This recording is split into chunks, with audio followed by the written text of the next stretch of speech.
தன்னை அவமானப்படுத்திய துருபதனை பழிவாங்க சபதம் செய்த துரோணர் பரசுராமரிடம் அஸ்திரங்களை பெற்றுக்கொண்டு ஹஸ்தினாபுரம் வந்து சேர்ந்தார். அங்கே கௌரவர்களுக்கும் பாண்டவர்களுக்கும் பல்வேறு போர்க்கலைகளில் பயிற்சி அளிக்க துவங்கினார்.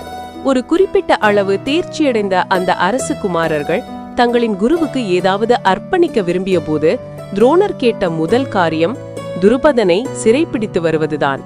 வேறு எந்த காரணமும் இல்லாமல் பாஞ்சால தேசத்தின் தலைநகரான காம்பில்யா மீது தாக்குதலை தொடுத்தார்கள் கௌரவம் மற்றும் பாண்டவ அரசு குமாரர்கள். கௌரவ சகோதரர்கள் உற்சாகமாக தாக்குதலை துவங்கினர். பாண்டவர்கள் மட்டும் சற்று பின்தங்கியிருந்து கவனித்தார்கள். இந்த தாக்குதலை சற்றும் எதிர்பார்க்கவில்லை துருபதனின் படை. எந்த காரணமும் இல்லாமல் திடீரென இவர்கள் ஏன் கிளம்பி வந்து தங்கள் நகரை தாக்குகிறார்கள் என்பதும் அவர்களுக்கு புரியவில்லை.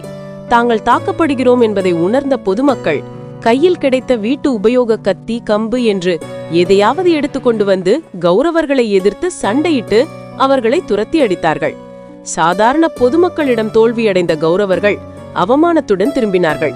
பிறகு அர்ஜுனன் பக்கம் திரும்பிய துரோணர், உங்கள் குருவுக்கு நீதான் குரு தட்சிணை வழங்க வேண்டும், நீ துருபதனை கொண்டு வர வேண்டும் என்றார். பீமனும் அர்ஜுனனும் காம்பில்ய லபருக்குள் புகுந்து துருபதனை சிறைப்பிடித்து கட்டி தங்களுடன் தூக்கி கொண்டு வந்து துரோணரின் காலடியில் வைத்தார்கள். துரோணரை பார்த்த கணமே துருபதனுக்கு எல்லாமும் புரிய துவங்கியது.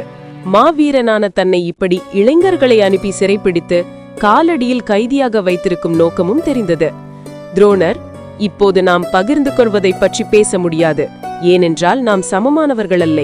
என் முன்னே நீ கைதியாக கிடக்கிறாய். என் சீடர்களிடமிருந்து எனக்கு கிடைத்த பரிசு நீ. எனக்கு என்ன விருப்பமோ அதை என்னால் செய்ய முடியும். ஆனால் நான் உனக்கு நண்பனாக இருந்தவன். எனவே உன் உயிரை பிழைத்திருக்க விடுகிறேன் அப்படின்னு சொன்னாரு.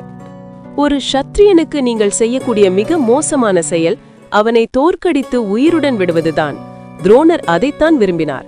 உனக்கு உயிர் பிச்சை அளிக்கிறேன் என்று துருபதனிடம் சொல்வதுதான் அவனுக்கு கிடைக்கக்கூடிய மிகப்பெரிய தண்டனை என்பது துரோணருக்கு நன்றாகவே தெரியும். அதினும் ஒரு பிராமணன் தன்னை எப்படி செய்து விட்டான் என்பது அவனுக்கு இன்னும் வேதனை தரும். தொடர்ந்த துரோணர், உனது இராஜ்யத்தின் பாதி என்னுடையது. ஒரு நண்பனாக மறுபாதியை உனக்கே தருகிறேன். அந்த மறுபாதியை நீ சென்று ஆட்சி செய்து கொள். ஒரு பாதி இப்போது எனது என்றார். அவமானம், கோபம், வெறுப்பு எல்லாமும் சேர்ந்து கொதிக்க தனது மறுபாதி இராஜ்யத்தை அடைந்த துருபதனின் நிலையை மக்களால் ஏற்றுக்கொள்ள முடியவில்லை.